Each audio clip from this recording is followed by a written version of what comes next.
Bonjour à vous et bienvenue dans cette philosophie du bar, troisième volet de cette réflexion sur le mal. Et pour cette troisième séquence, nous plaçons à nouveau Dieu comme centre de gravité dans notre question.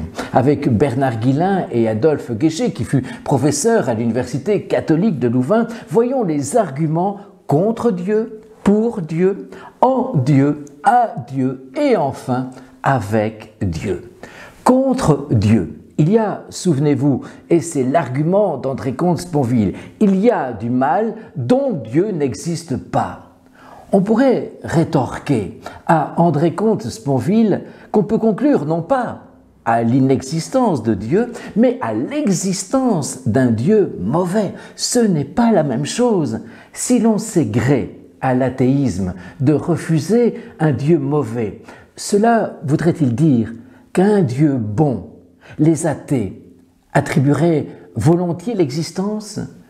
Il est vrai aussi que cet argument part non pas de Dieu, mais de l'image que l'on a de lui-même. L'existence de Dieu est niée en fonction d'un espoir, d'un désir déçu.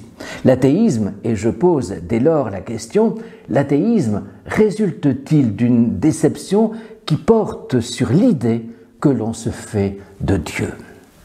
Pour Dieu, c'est le principe de la liberté humaine, c'est le principe du libre arbitre. On plaide cette fois la cause de Dieu. Dieu ne peut être tenu responsable, direct ou indirect, du mal, ni dans son origine, ni dans son maintien, puisqu'il appartient à l'homme de choisir ou le bien ou le mal. Première constatation. D'accord, mais c'est très vite innocenter Dieu. Si Dieu est un Dieu salut, il ne peut être exclu de la question.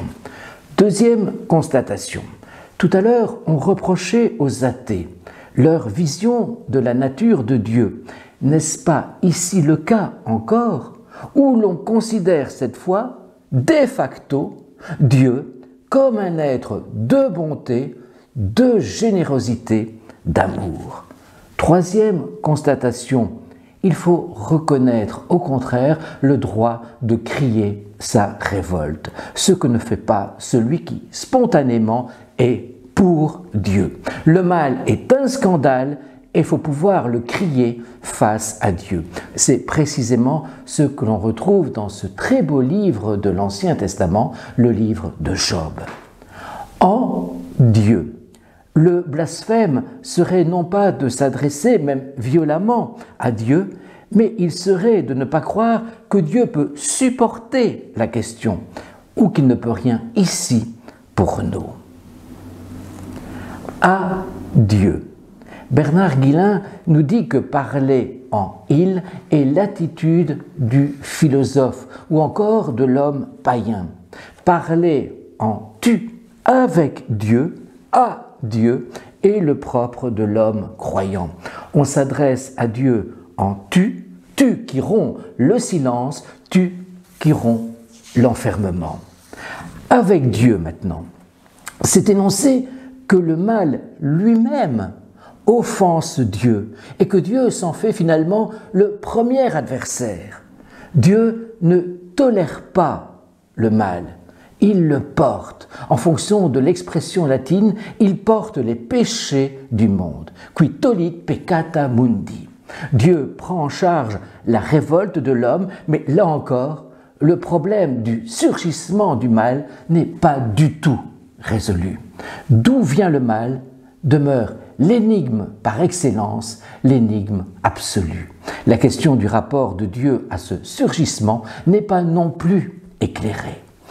Pour la quatrième séquence, j'aimerais voir avec vous ce que je considère comme le péché, mais ce terme a une connotation bien trop religieuse. Je préfère dès lors parler en termes de faute. Quelle est la faute par excellence? Nous verrons ça donc lors de la prochaine séquence. Merci beaucoup à vous pour votre écoute toujours hyper attentive.